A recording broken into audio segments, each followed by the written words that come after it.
Hey, we're here with Sam and Andy Wagers and their kids. You can turn around and get their kids if you want. Or one of them. They're in the van. Okay. So anyway, they're in the van. But anyway, we're out here at Kien Svay. Am I saying that right? Yes. Kien Svay Outreach. Really rural and poor area, and we just spent some time in the house of the village chief and another group teaching the kids, and it was really cool. But I thought, like, there's a cool story about how this got started. Maybe you could share how it got started out here. Yeah, so a couple years ago, I was working at an international school, and I was working at the school, and I have a bunch of kids that are attacking me right now. And when I was out there was a kid who asked if I was a Christian, and I said yes. And he asked if I was willing to help someone, and so he brought me out to this village. This kid had dropped a battery on his foot, and it was really infected. He was going to lose his leg. This is a giant, truck battery. Yeah, it was huge. It was gross and infected. And so we took him to the doctor. And when he was at the doctor, through a couple crazy stories, we led him to the Lord. Andy did.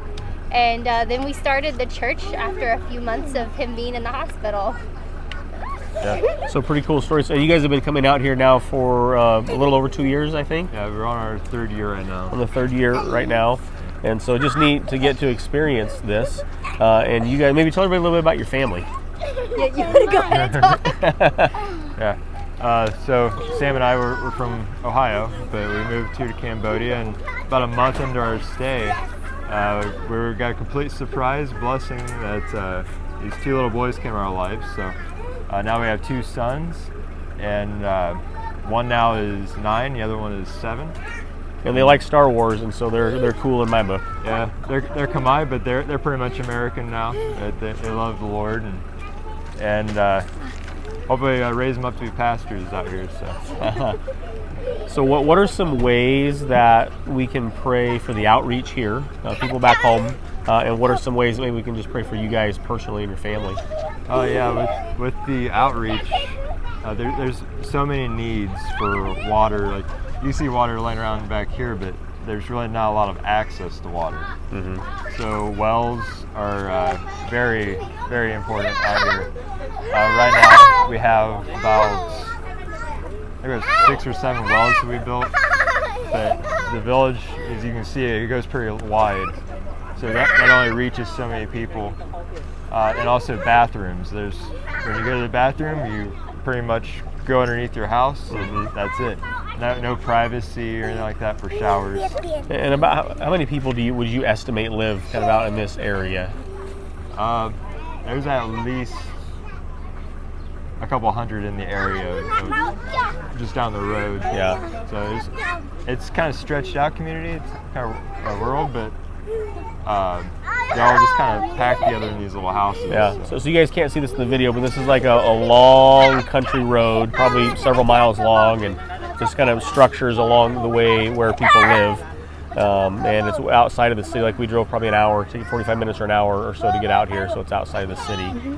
So we wells, bathrooms, things like that, just kind of practical needs that we can pray for here. Solar lights is what they're asking for right now. Yeah, for safety reasons, it'd be nice to get some lights out here, just because once it's black and dark out here, it is right. Black. There's no ambient light out here. Nothing. So just for safety in the houses, traveling back and forth, I think would be amazing to be able to get some solar lights out here. Yeah.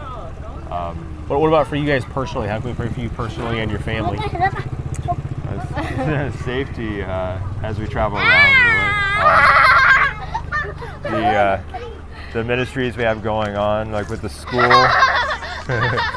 Pray for this child.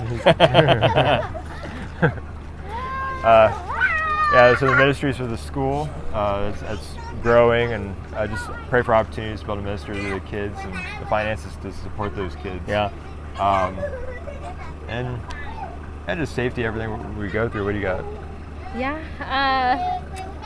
just keep our family in prayer as we're going through some transitioning stuff with our family and some security stuff there. And I think that's all of the different missionary stuff that we've got going on, ministries and all that. Yeah, it's keep Water Life in good favor with the government and keep us as well. Right. And I do want to talk about the school, but I think next week we're going to try to connect at the school. Yeah. And so we can do a video there and hear more about what's going on there. But just as a teaser, when we were here a couple of years ago, the school was just kind of an idea that was beginning to get feet to it. And since the time that we were here last, it's come to fruition, and it sounds like some really cool things are happening. So maybe in a few days we'll do another video on that. We can learn how to pray specifically for the school. Absolutely. But you guys have been in Cambodia for how long now? It's been a total of 7 years now, right? Gone 8 years total. Yeah. Okay, so you guys have been here for a while and kind of immersed into the culture, and like Yes. this is home now, it sounds like. It is. Yeah. For sure. Good. Well, thanks for bringing us out here to Kien Svay, and now we know a little bit better how to pray. So Yeah. we'll sign off until the next video. All right. Yeah, let's walk around, and maybe I'll narrate as we walk around for a moment. Stuck. There we go. Yeah, so we're walking around the village here real quick before we hop in the van to go.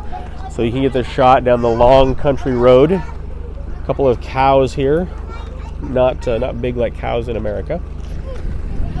This is the road looking the other way. So there was here to the right, right behind where Sam is standing, is a structure that evidently another ministry came and built this and called it a church, and then just left. They came out here, took some photos, and just left. And as you can see, it's not much of a structure. So just lots of poverty out here, lots of garbage. We're in the midst of rice paddies. You can get a shot of the rice paddies. We can see out there, and houses are raised up on stilts because flooding is an issue out there. And so yeah, this is the first time on this trip that we really ventured outside too far of the city to get into rural Cambodia. So obviously very different than America. So anyway, now that you got a little bit of a taste and sight of Kien Svay, now we'll really sign off this time, and we'll be back for the next video. See ya.